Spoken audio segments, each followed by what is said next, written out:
Good evening, everyone. Welcome to Chancellor Presents, and I'm thrilled to be here as always, and it's a special time to have all of you join us for the third time this fall. And when I say special, it's particularly because of the guest that we have tonight. We're going to be talking about diversity. We're going to be talking about the importance of diversity, its history at UWM, and we're going to be talking about how we continue to make history with respect to the commitment and the activities with a couple of really important leaders that we have on our campus. I will shortly introduce Dr. Chia Vang, who's our Vice Chancellor of Diversity, Equity, and Inclusion, and Dr. David Pate, who's a professor in social welfare. They were the co-editors of this book, but I first want to talk to you just a little bit about the foundation and why this book is so important. You may not know that we're the only campus in the UW system that has both a research and access mission. It's a core part of our DNA to serve individuals across all spectrums, all different backgrounds. And accordingly, I'm very proud of the fact that we're the most diverse campus in the state of Wisconsin. Four-year education institution is diverse on every imaginable dimension. First generation, the individuals who are racially diverse, individuals with military, non-military backgrounds, political viewpoints, rural versus urban. We think about LGBTQ+, a number of different dimensions. If you can think of it, we have that on our campus. 5,300 students graduating per year with a campus base across our three academic institutions of over 24,000 students. So it's impressive and it's wonderful, and we're here to talk a lot about the history and why and how that came about. So joining me tonight are a couple of really important individuals who lead different activities, who teach, who do research in some of the most important areas on a daily basis, and at the same time they took the time out to write and work, contribute to chapters of this book, of which there's 9 chapters, and they also did the co-editing. So they really brought a lot of folks together. So we're going to talk about that journey, we're going to talk about that book, and let me just take a breath here and say, Chia, David, welcome. Delighted to have you here tonight. Thank you for having us. Thanks for inviting us. Yeah. Mm-hmm. Yeah, this is really special, and I know we've got a great audience joining us. We've been able to contribute a number of books to those individuals. These are a lot of our great friends, great supporters who participate. And what's neat is that many of you are in different places around the country. You're not getting to experience that bitter cold weather that we're having necessarily in Milwaukee, but we're loving it. We're hardy here, and we really do welcome you from across the country, and certainly those of you who are here nearby in Milwaukee. So what I would like to acknowledge about what we've begun is that there have been several history books about UWM. This is the first one that's focusing on what we want to showcase and really talk about tonight across those 9 different chapters. So that's going to be something that you're going to help us bring this story to life. I'm so glad that you've received the books and you've had a chance to take the test that I'll be giving at the end. Just kidding, we'll hold off on that, but we want to have some fun and keep this serious at the same time because it's such an important topic. I want to acknowledge, before we jump into the question, that this book and your work, the individuals who wrote the chapters, in addition to your chapters that you each contributed, really does pay homage to an important part of UWM, an important part of this community and state, and frankly the world. So I'm going to start by saying thank you for the important contributions and what I consider to be really the most important book in the history of UWM for a number of different reasons. Well, thank you. It was a pleasure to do it and a fun journey, and I'm very happy that I lost all my hair doing it. And I lost none of my hair. Well, it has been an amazing journey. It's been wonderful to work with you along the way. And let me offer another comment or two, but I do want to recognize that as important as this work is, it's really important tonight to be able to have you tell the story. So let's really get into this and, Sure. and hear from you about some of these perspectives. The first question that I'd like to ask you about is, tell me the origins. It's always important. How did this book begin, and why were you interested in helping co-edit this book? Well, I'll start, and then David, jump in. And it's been nice spending the last 2 years or so just collaborating with David. Chancellor, this is something that I wish I could say it's all my idea. It's mine, but it's not. It was a collective effort, right? We all. I read the other books. They're very helpful. They are written by some of our most prominent leaders on this campus. They were responsible Yeah. for transforming our university from a small kind of comprehensive university to this major R1 that we are so proud of every day. You can see their names on our buildings, you can see their names on scholarships, so important. But we were very interested, our conversations with you, conversations with Dr. Joan Prince before she retired. It was really important for us to take time now to reflect about how did the various groups that came to UWM, how did they also contribute to making this university great? So that's how it began. And then David and I, we wanted to make sure that we looked at diversity in all of its different forms, in shapes and dimensions. So that's why we have 9 chapters, and we can talk more in depth, but we have 4 of the racial minority groups. We hate that word. David and I hate the word minority, but that's how we keep data, right? So 4 racial minority groups, and then we have 5 more chapters of LGBTQ, veterans, accessibility, ability on our campus, veterans, and then also international and women. And women. So we thought it was just important to make sure that we all have intersectional, identities, and be inclusive was very important from the very beginning for us. Yes, definitely. And for me, the reason I thought it was so important too is because as someone who's a race scholar, and also who looks at things in an intersectional way, the whole idea of looking at gender and how gender now is much more fluid than when I was young and in college. It was very important to include some of those chapters that often get underrepresented. Which is a word I use as opposed to minority. I use underrepresented groups. And I thought it was really important to make sure all those groups are underrepresented in many ways, the way their story is told. And we wanted to make sure their stories were told in a way that highlighted all the significant contributions and how some of those contributions they made came as a result of being a veteran. And so they were able to use their GI Bill to go to school at UW, and how some of them were able to use what we had at one point, affirmative action, in order for diversifying the campus. So there was various ways that people came to campus, but also ways that have maintained the beauty of our campus, and that we're very fluid and very cosmopolitan in how we exchange ideas. And I wanted to be sure to highlight that in all the chapters, and I think we did that.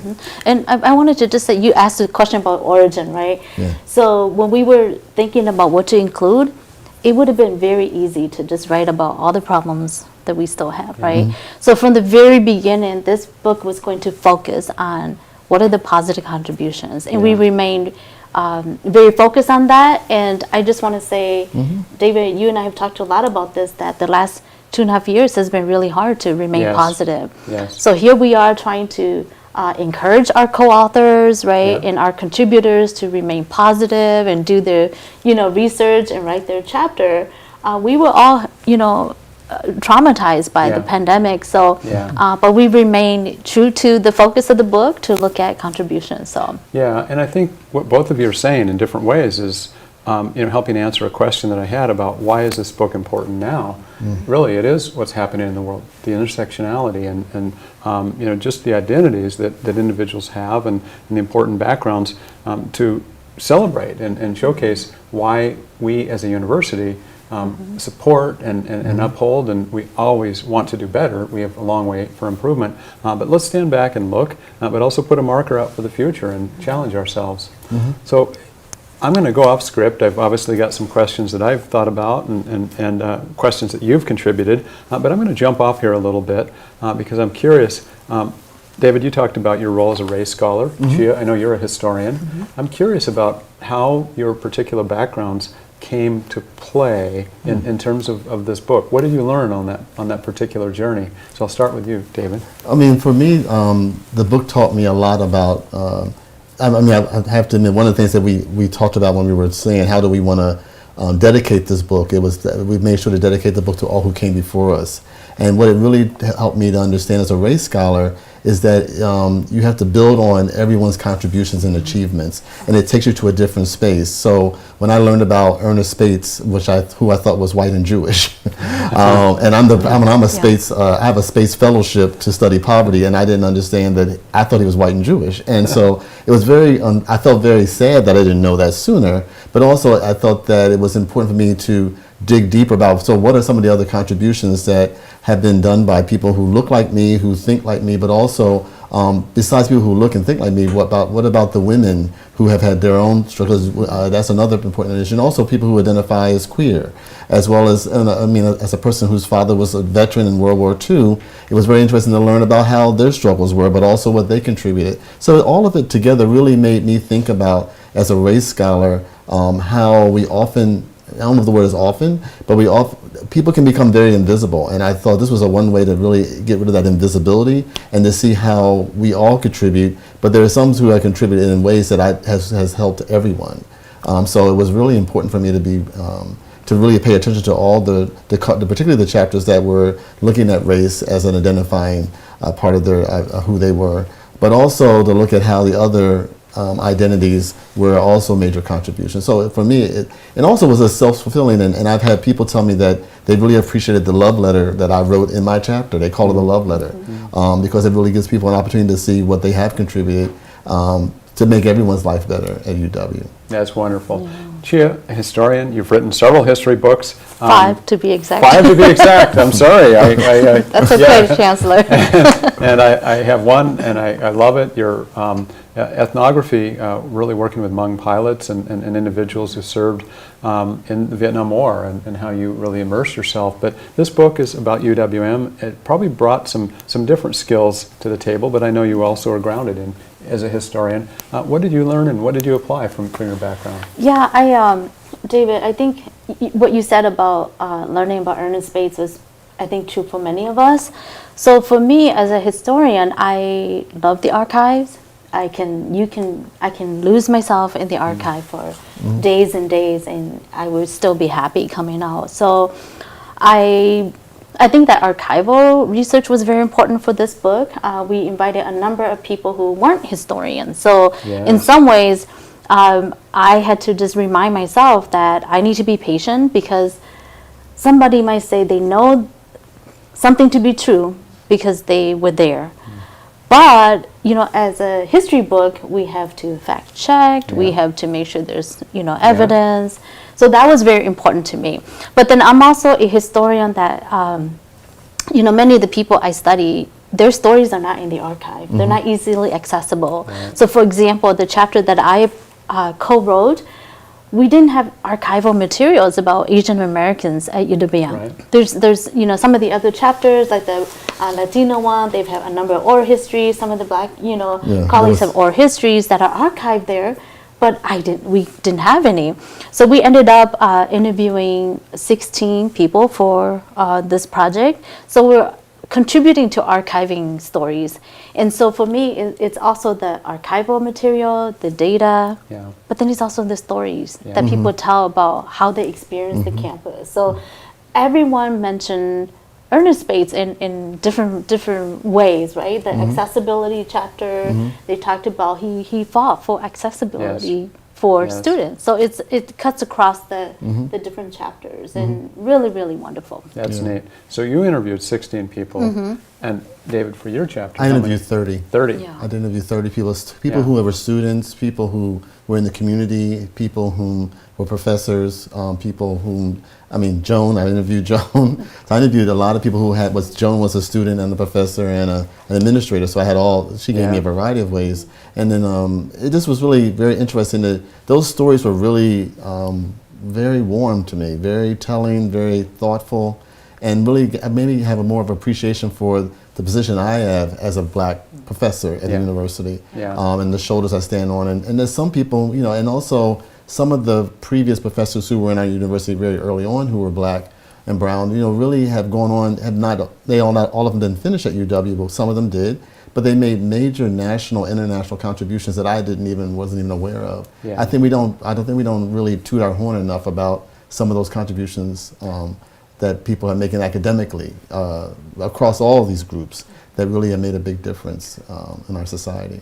And I think this, as I listened to who you spoke to, both of you, really underscores why this book is so important to capture those stories now, while we have those memories, while we have those histories and those individuals who can tell those stories. So it's archived here, it's created. And Chia, to your point about being lost in the archives, I have to tell you, I'm very fortunate that she is a vice chancellor, and we don't let her stay in the archives. Your work is too important, and as much as you do great history work, we really love what you're doing as an administrator to help share that. And same thing with you, David, in terms of the teaching and the research and the impact that you're having in so many different ways in the classroom and beyond all the time. Okay, let's move on. This is something that we've touched on a little bit already when you mentioned archives. There's interviews, there's a lot of information that's out there. How did you use the library specifically in terms of this project? They were a major, wonderful resource, very giving. And anything we asked for, they got it. I mean, it's just, I just was very, again, that's another thing as a professor, you don't know how much you can use the resources you have here. And I just really learned how to use the resources more, and it's improved my teaching, I have to say, for this semester. I really used the library in ways I never did, but it was very helpful. Particularly when I needed to have something verified or I needed more information. They were, and again, thanks to Chia, she had a relationship with them I didn't have, so it was able to really allow us to have more access. So it was really very good to have the partnership because of Chia's experience, but being a historian, she tends to be do more archival work. Mine is generally first-person data that I'm collecting that's present. So it was a good combination of the both of us, I felt. And also, Chia and I would have we would always go into we always say we were doing this book at third shift because we did. We would talk about what we need to do the next day because we would do all our work, and at 11 o'clock we start having these email exchanges to 1 in the morning. I'm thinking, okay, it's time to go to bed. I got to get up at 8 to teach a class. But the library was very helpful. I couldn't have had a better experience with the library. Yeah, Michael Doylan, our vice, provost for the libraries, right? He was from the very beginning. I mean, he co-authored the LGBTQ chapter, and he was so pleased that he could contribute to LGBTQ history at UWM. So he just said, you have all of our resources at your disposal, and so they helped with so many things. And one of the earlier chapters and some of the books, right, that weren't digitized yet. He did it so that people can have access. And the wonderful yearbooks, right?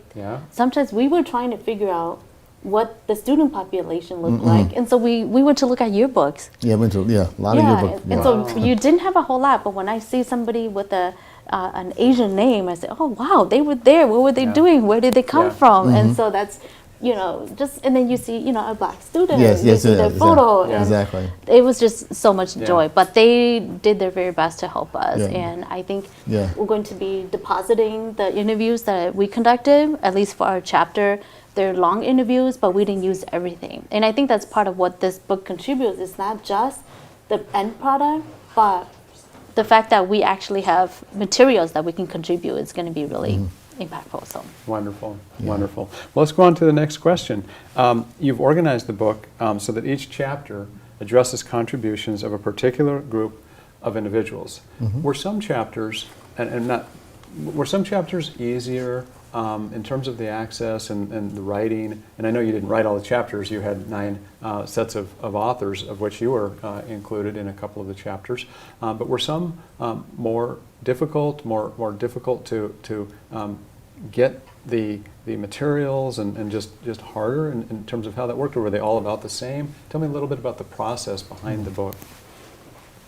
I want to say that it varied, right? Because we were the co-editors, so we read all the drafts, gave feedback, and then people revised way before it even went to the copy editor. So that was intense. And I would say that depending on the authors of the chapter, let me give an example, like the women's chapter. You had, distinguished emeritus professor of history, Mary Wiesner-Hanks and Gwen Kennedy, writing that chapter. I would tell David this, but they can write this in their sleep, right? They were there, they were part of the history making, very easy. So their chapter was, I feel like it went really fast. And same for the LGBTQ chapter, right? So Michael and Jen Murray, both very active, and so they did really phenomenal. I bring these up only because I feel like they were just so easily done because the people who contributed were there. But maybe some of the other chapters, they had to do a lot more research, right? When you don't know the narrative. My chapter was so easy in the sense that Adrian Chen, former Adrian Chen, he's like a historian. I have two people, and Linda Huan. They were instrumental in multicultural affairs for so long that if we had a question about something, in fact, they were able to help other people's chapters as well. Adrian would say, no, you know, we talked to them. Oh, no, it's that person. And so he would follow up any question we had. They knew who to go to. So I feel like my chapter was just so easy in that sense. And they helped me to just share information with some of the other chapters. I felt my chapter was difficult. Maybe because I'm not a great writer. That could be the reason why. But I was thinking, why is my chapter so hard? But also, it was I had a doctoral student, and I had Victoria Pryor helped me, and she was the best part about having Victoria was that she was a student here and worked here, and she knew everybody.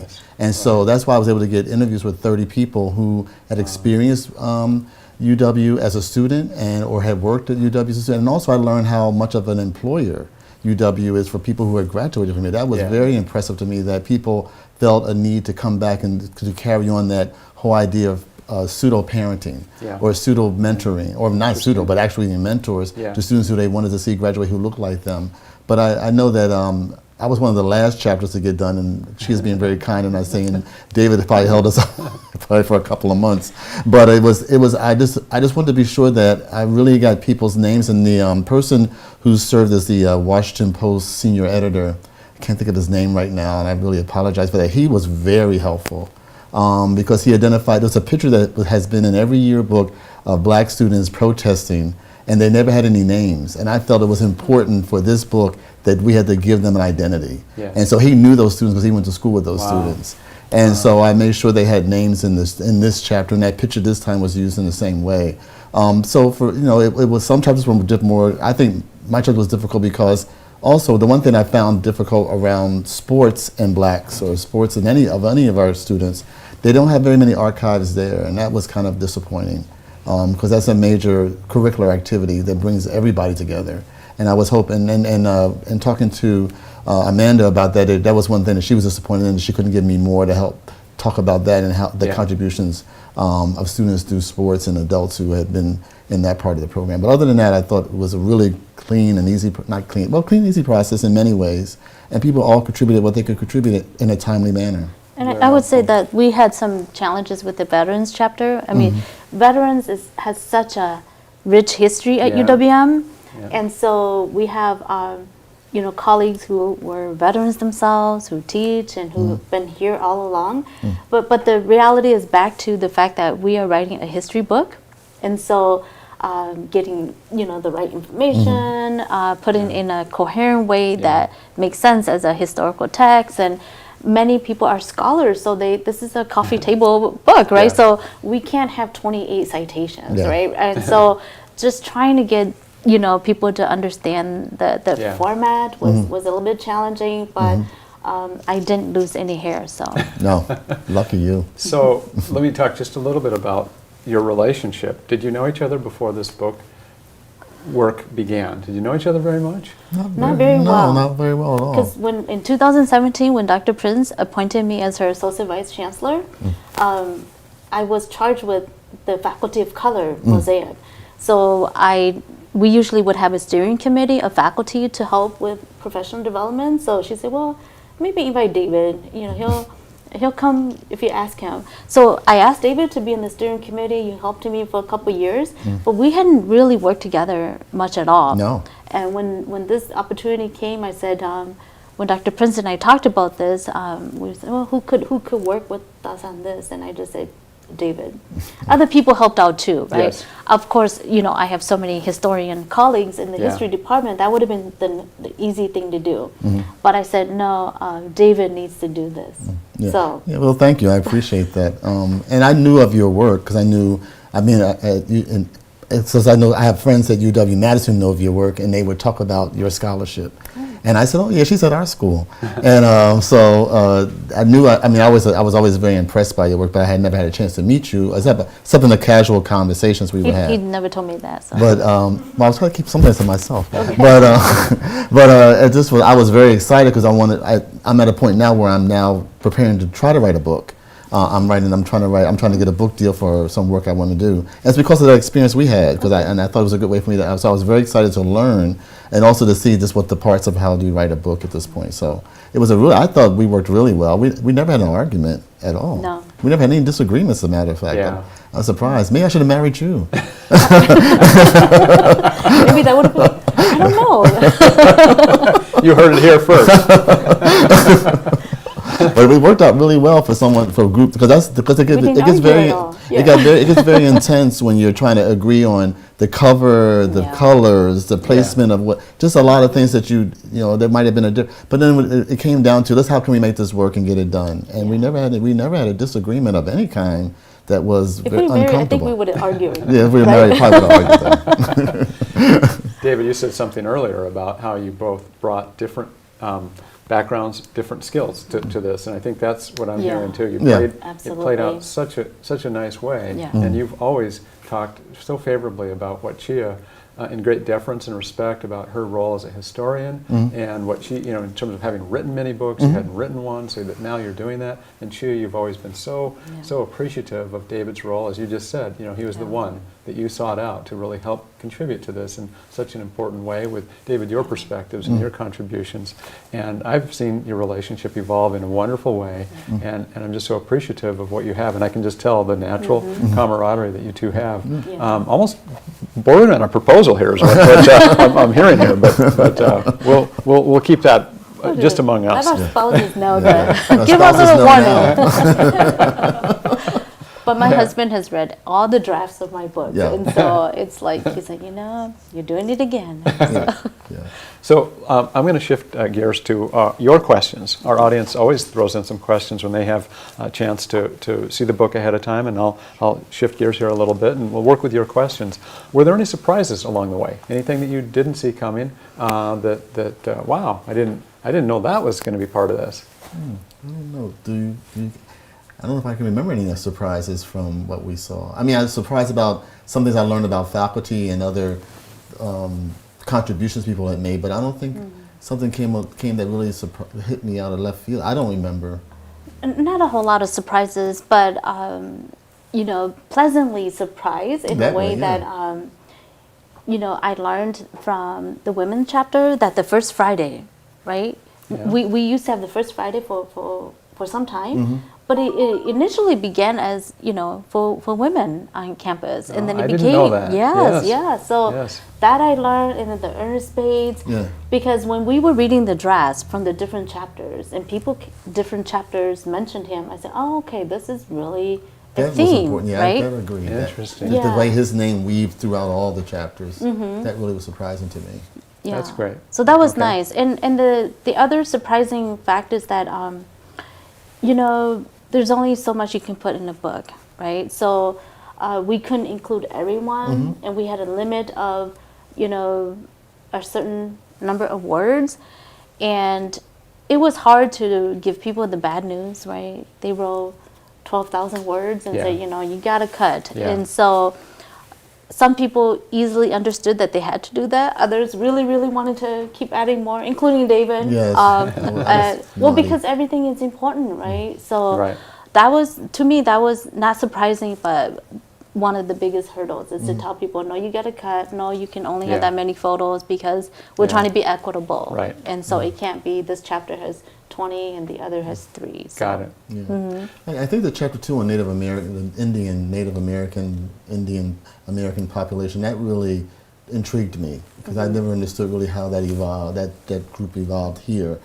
So that was very intriguing to understand better the contributions and whom they are on our campus. So that was, I had to say, of all the chapters, that's the one I read 3 times because I'm trying to, it's really helped me have a better appreciation and an understanding of what their contributions have been. And not to make a pun of this in any way, but it is an important grounding, recognizing the land upon which we live and the ancestral importance of that. And that's why it's the opening chapter in the book. Yeah. It's really important after your foreword and things. So next question from the audience. How do we ensure that diversity remains part of UWM? Is affirmative action the answer? And how do we see the current Supreme Court playing into that?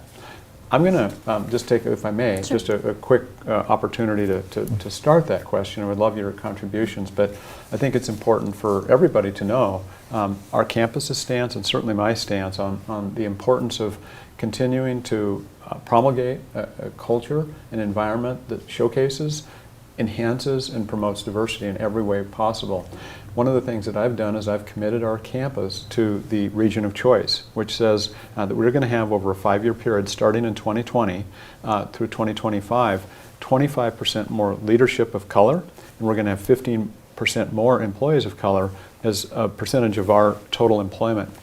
We also are part of over 140 organizations in this region that have taken that pledge. We're the largest provider of that pipeline, and so it's very important for us to have programs that support the region of choice, both as a commitment to our employees, but also so that students know where they go into our community that values and really helps bring together a lot of individuals across a gap that is way too common. We have been doing a lot of studies of this particular matter. Professor Mark Levine has been somebody who's really showcased and highlighted at a very important level basically the economic standing of a lot of different groups in this region, including Hispanic, African American, and others. And we see incredible disparities. And to bring that together, that's part of our mission, and it's certainly something that we're very committed to. So we have initiatives such as the Milwaukee Anchor Collaborative, where we're looking at 8 targeted zip codes in the Milwaukee region, and we want to both buy more and hire more from those particular zip codes. When I say we, the Milwaukee Anchor Collaborative is what we call the EDS and MEDS. Marquette and UWM are the EDS, and then the top 5 organizations in healthcare. So if you name a healthcare organization in southeastern Wisconsin of prominence, from the Medical College, Freighter, Children's, Ascension, Advocate, Aurora, they're all members of the Milwaukee Anchor Collaborative. We can go on and talk a lot about the work that we're doing in terms of internships. And the final thing I'm going to comment on is that one of the reasons that Chia Vang is in the position of Vice Chancellor today is that she has a systematic structure and framework for diversity, equity, and inclusion that has accountability, has goals, measures, and a lot of great support that we're providing, never enough, to really make sure that we continue to build on the great work that's recognized in these chapters. So that's a starting point that I want to just jump in and mention. David and Chia, how would you add to that, please? Well, David, I'll start, but I think it's important for us to just agree that diversity should be a strength, right? It's a strength, and diversity of ideas, diversity of thought, and diversity of experiences is instrumental. Yeah. So if we look at it that way, then sometimes it's such a politically charged time with affirmative action, with admissions criteria, and all the Supreme Court cases that are taking place now. And we're not quite Harvard, right? We're not, with the ways in which our admissions process, we're not as selected. We have the dual admission that you mentioned earlier. So our students really look to UWM as, the answer to all kinds of opportunities and with social mobility. So for me, whenever people talk about, we should do it with affirmative action, I'd say let's really think about what is it that, as a society, what do we care about, right? We care about innovation, we care about diverse ideas, and every time I look at the chapters in this book, the kinds of scholars that have come to this campus, the funding they've brought into the campus, they're from a variety of people, right, a variety of backgrounds. And so to me, that's the strength of diversity. And if we need to change some of the ways in which our policies and practices have excluded some groups, I think that's very important for us to do. Healthy, absolutely. So, David? Yeah, I totally agree with you, Gia. It must have been a long day. Chia. I totally agree with you, Chia, that we have to look at diversity of groups, and I take as one thing I do when I hear the word affirmative action, I don't think of it. Well, I think affirmative action is eroded a lot since the 70s. But I do think that it's important to think of the idea of diversity because you don't want to have, as I tell my students, it's important for us all in our classroom to have our own opinions and our own ideas, and they ought to be respected. But it's important for us to have a critical conversation with those different ideas, and unless we have people in the room who are not like us, who are different, who come from different backgrounds, we're not going to develop into the richness that we can be as a country and as a university, as a student, as a department. So I really do think it's important to maintain some attention to diversity, and diversity include, I mean, even with affirmative action, it helps women. If you don't have a certain group of women in certain professions, that's a way to use affirmative action. So affirmative action has always been somewhat looked at for the purpose of black and brown people, but it also it also can be used to look at, we're trying to make sure that everyone has access and is treated in a way that allows them to be a contributor to our society. So I am someone who, someone has studied this topic and thinks about it all the time. We're not going to, in my opinion, get to what we were in the 70s and 80s, but I do think is that as a society we need to think about critically what are the historical reasons for why we even think we need to have something that allows us to look at these different marginalized or underrepresented groups to be a part of the conversation. Because otherwise we're not going to have them in that conversation.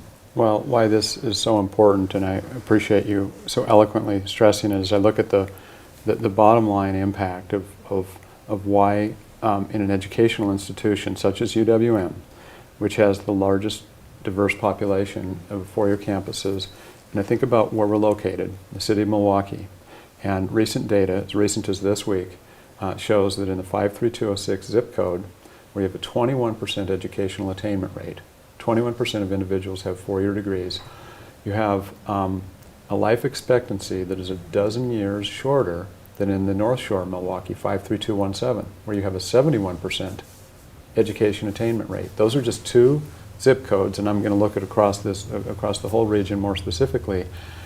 And I continue to believe that education is that great equalizer. So to this question, I think you and I are all in agreement that we've got to do more to open up access to employment, to home ownership, to healthy food, to access to health care, to social economic mobility, that a degree, that's something that we may take for granted, but a lot of people cannot, from an affordability, from denial, and so many different things. This is why when we talk about specific to this question, what we're doing at UWM, M-Cube, to work with K-12, Milwaukee Public Schools, 90% of whom are black and brown.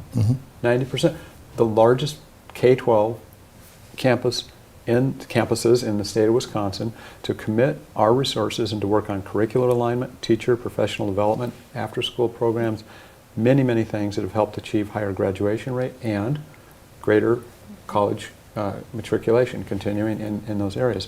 The M-Cube work as a foundation to the HERA, the Higher Ed Regional Alliance, 18 institutions, every public and private two-year and four-year academic institution in this region working on talent pipeline and closing the achievement gap, that gap in differences where Wisconsin is number one, 50th out of 50 in terms of the black versus white achievement high school, and that continues, and then we're 43rd in the nation in terms of Hispanic versus white.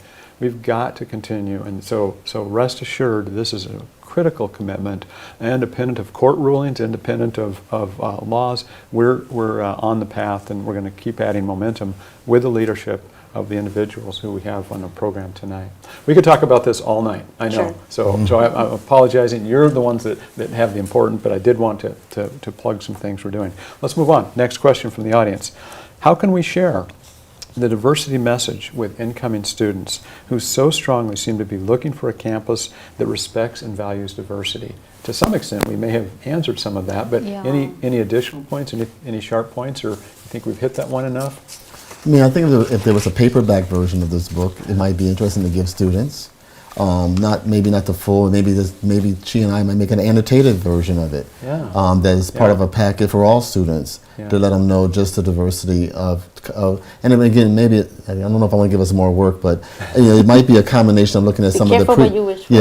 looking at the previous workbooks and looking at the current book and seeing, so they can see the breadth of everyone's contributions, not just those whom are part of the BIPOC or other part, queer or women's group. But I think it would be interesting for students to get something that really is different than other schools. That might be one way to do it. But also, I think to some of your earlier messages that we have to do a little bit of extra with our students. I know I do a little bit of extra by what I do in terms of virtual meetings and understand that a lot of our students have to work. I think we just continue what we have been asked to do by you as the chancellor, which is to do a little extra, which I think is what these students need. And I think I know it makes a difference in my class. It really does. It may tire me out, but it makes a big difference to them. And if they come back and they tell me they did really well, they've done well in life, which I have a student who this is real quick, I had a student who was here. He was a person who had been in prison. He graduated. I made sure he got into grad school. He's getting his PhD from Columbia in the spring. Wow, congratulations. He's one of our McNair students, and I'm just very proud of him. Yeah. And that was because of the extra we have to do for having students recognize you bring a lot of wealth to the community. Don't look at what you may have done in the past that may have been naughty. You're still someone who makes a major contribution, and I don't think you can do that at many schools. Yep. So I think that we have to just continue that kind of extra. I know it accesses a lot of our faculty, but it makes a difference. It does. I just want to say that, Chancellor, when I think about our students, and then when I think about our faculty and staff, I would say that I'd like everybody to read the 3 history books. Yeah. Because you know why? Yeah. Most of us, and I would have to admit, I didn't know all these history about the university too until I started working on this project. Then I had to read the earlier books because as scholars, we don't just start where we began, right? Yeah. Right. We need to understand, what's been done before us and how can we contribute. Yeah. So reading the first two history books that were written, I thought it gave me a better appreciation for the university and the struggles that it went through and what it continues to struggle with. When I learned about all of the cultural centers, right, that I have the privilege of working with right now, they're all in, the Division of Diversity, Equity, and Inclusion, to learn that some of the resources we have now were very much student-led, right? Yeah. And the students need to understand that, if they go Their to the voice. if they go to the Black Student Cultural Center, it didn't just happen. Yeah. Students in the 60s and 70s wanted to have, space that can support them. And administrators at that time, supported it, and the Roberto Hernandez Center, the American Indian Student Center, they all originated in that moment. Yeah. So students, I know that people don't think about history too much, and yesterday's history to many young people, but if they just understood where we came from and why the institution today, UWM, how important we are to this region and to this state, many students couldn't go to Madison, right? Yeah. So UWM became that option. Yeah. And now we're a research university. We have some of the most prolific researchers who've decided to stay here. And if people better understood that history, I think sometimes they might not critique us as much, Chancellor. But I do think that I have an idea. Maybe all new employees, right? Or maybe we should have book reading groups, or maybe it could be at one point, if we make it electronic, it could be required reading for onboarding. Well, I was going to refer to some of the training that you actually helped create. And I was thinking, when I think about, David, your comments about the annotated version and some other aspects, could some of this, and perhaps aspects of this video and your answers could help pique interest in some of the particular topics that are so important when we talk about our training around anti-bias, anti-racism types of work, and some of the other ways for onboarding and if you will, acculturating in terms of really helping create that positive culture. So let me shift gears, and while we're talking about culture, one of the things that seemed to come up in some of the chapters is that each of the book chapters, while there's 9, talk about what we might describe as a different identity group. There seem to be different subcultures within some of those different identity groups. Could you talk about that at all in terms of what you saw happening in terms of within any of those chapters, differences within them that might, from the surface, if somebody hadn't thought about that or recognized that, that's kind of an aha moment in any of the chapters? I know for the chapter that I wrote, it was important for me to recognize that black is a social constructed word, and therefore if those who are Egyptian or Ghanaian or from not South America necessarily, but or Puerto Rico, but who identify as black, that I wanted to be sure in the opening chapter to have people understand that I'm not talking, when the word black is socially constructed, but it includes all these people whom identifies black based on how the United States has defined what black means. Yeah. And so that there's other people within the community or in our academic community who I didn't want people to think it was black, those who were black American or those who identify as African American, because you can be from South Africa and be born here and be an African American. For me, I go by the term black American because my ancestors were formerly slaves.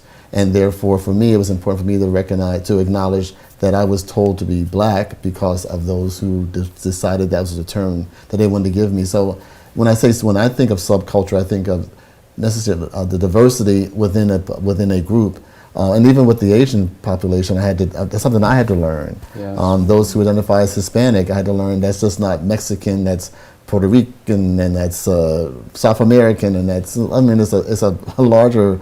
And I think, unfortunately, we tend to narrow our definition of who people are because of just the way we are in society, and I think more broadly. So for me, it was just important, and I know Chia did in her chapter, was very explicit to have people understand that there's people within these larger terms that are very diverse. So diversity within diversity was reality. Yeah. And the reality is that we have,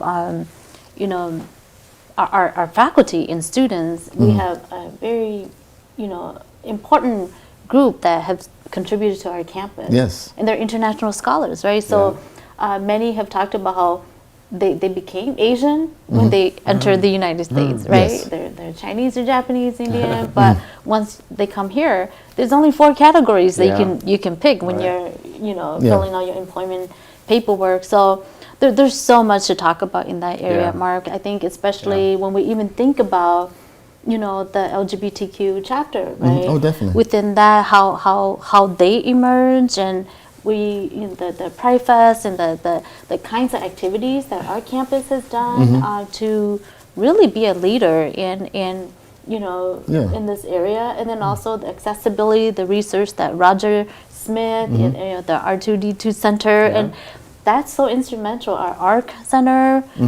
There's so much. I've learned that we're such a leader in some of these areas, but we don't always toot our horn. You don't toot our horn enough. Yeah, and I so agree. this pretty book, modest. we're trying to do that a little bit here. And you do it terrifically. So just 2 more questions because of our time that we have here, and I want to talk just a little bit about what may have preceded your book, because your book goes back to the origins of UWM, 1956. Along the way, and I know you've probably covered and uncovered so many things, and one of my next questions will be what's next, so foreshadowing there. But did you learn anything about diversity or its roots before, when the book really covers, from 56 through today? Was there anything else that happened to come up along the way? I mentioned the yearbooks, right? The yearbooks. The that's right. yearbooks were really instrumental, right? Because I can't remember exactly what year the Ivy, right? That the yearbook they stopped digitizing. Yeah. But it was maybe like in the 56? no, 55? past that. But they in the 1940s and 50s, there was a yearbook, and so to see a little bit of racial diversity in those yearbooks was surprising to us. And a little is right. Yeah, even though it's a little, it's surprising, right? Yeah. Because many times, Black community members couldn't come to the school here, right? And for example, some of the Asian names and faces that I can pick, they probably were students from somewhere else. Yes. So there's such few local people here in the Milwaukee area. So, I think it's just surprising, some of these things that the hard work that this institution went through to become a university. Yeah. Again, we don't appreciate it as much, right? Because we don't know the struggle that it went through to become, a campus like UWM, and the first 10, 15 years of Yeah. trying to become that university, that place that, students want to come to. And in the 60s, and not just because these are the chapters we author and we're highlighting that, but it was so amazing to see the few, like Kate Tao, one of the first Asian faculty members Yes. recruited to come Right. here, and boy, their research just, and Swanja Aurora, one of Yes. our great colleague who just retired more recently, but what they did, right, in terms of research, really helping in our PhD programs, and that helped us to become an R1 university. Yes. And it's the diverse, groups Exactly. that contributed, and women too. Yeah. Many women scholars that were in the 90s. We learned that there's more efforts to hire Yeah. women faculty members, and that's very.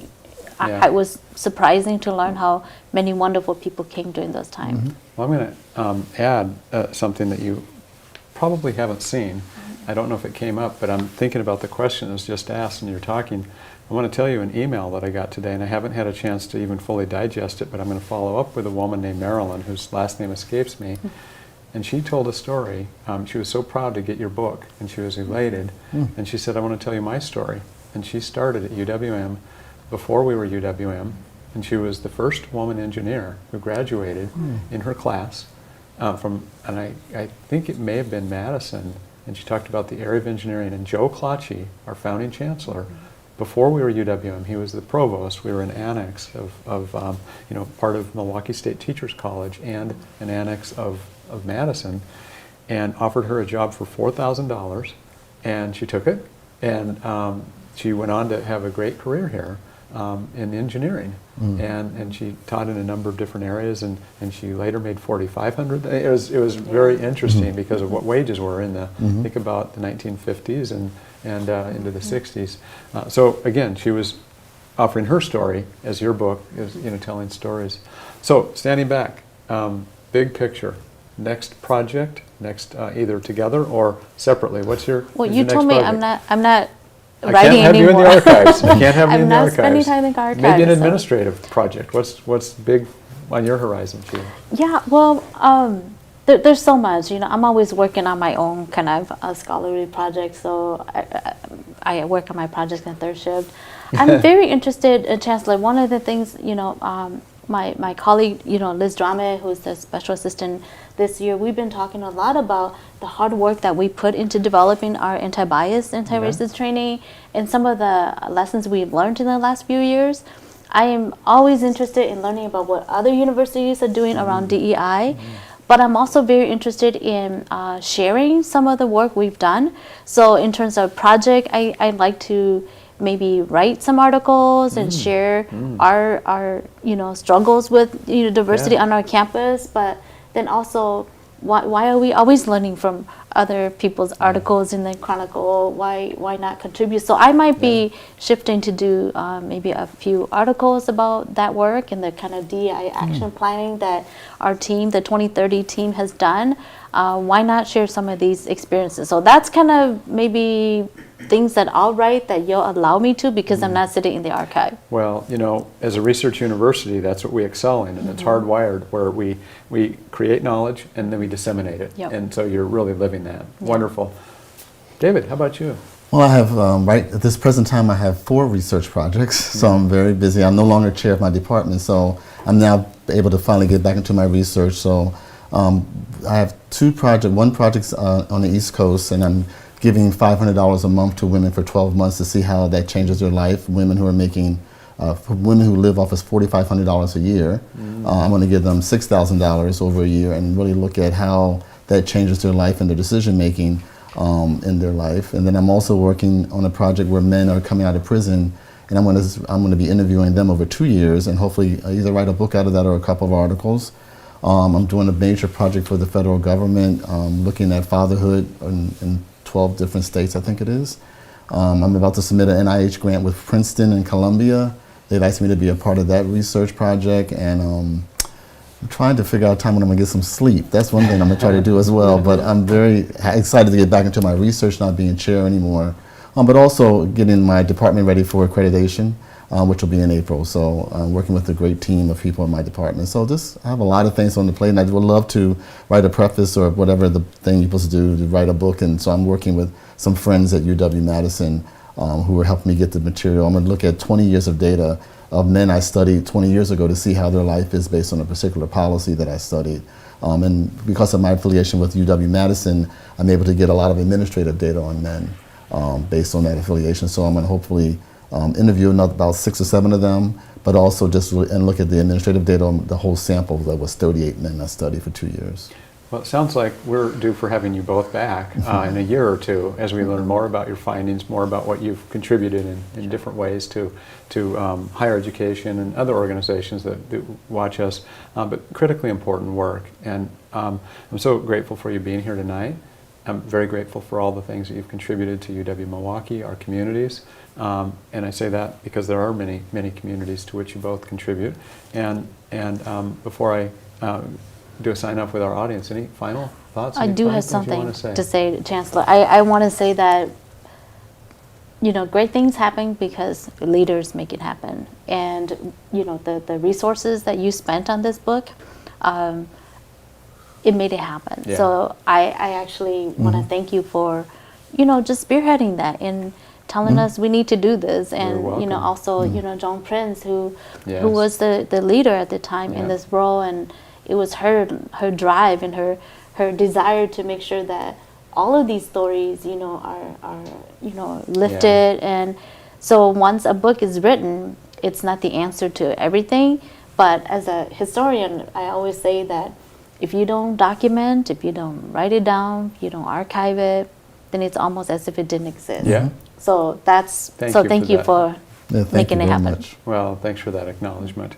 And I would be remiss if I didn't acknowledge also our wonderful Sue Westlow, my chief of staff, Absolutely. from budgeting and keeping the train moving and helping us with a lot of the different meetings and behind-the-scene connections that were so helpful. She did a great job. But I'm so glad I commissioned the book and so glad that you said yes to this important project for us.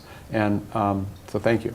And I also want to mention just real quickly Priscilla Pardini, who was our Yes. editor, Copy editor. and all the people who were behind the scenes, all the fact checkers, and all those numerous people. The person Yeah. who was in our Designer, communications, our designer our too. communications person, the designer person. What was her name? Ku Vang, Ku Vang. my friend Ku Yes. Vang designed Yes. the book. Yes. She's this fantastic artist and designer who Yeah, used they- to live here. So yeah. everybody Yeah. came through. So Yeah, it was neat.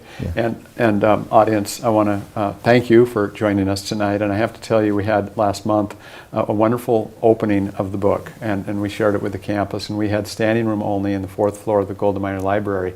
It was a hit, and one of the biggest hits was having our co-editors here sign the book in many ways. People really love those signatures and your contributions. And it was so wonderful, and I think it was one of the best received programs and books we've had on our campus in a long, long time. So it's wonderful, and it's pretty special. It's great to have you here tonight. This is our final Chancellor Presents Book Club of the Year. And we look forward to next year. We look forward to having a wonderful set of rich discussions with UWM authors who are oftentimes our faculty, staff, administrators, often our alumni join, and other individuals who have great connections with UWM. So thanks for everything you do to support us. Thank you for continuing to believe in the importance of higher education, recognizing that it is truly the great equalizer, and we're so grateful for all the things that we're able to do. It's an honor and a privilege to work in this industry. It's a true calling, and your support makes it all happen. So thank you. Have a great set of holidays coming up, and we'll see you next year.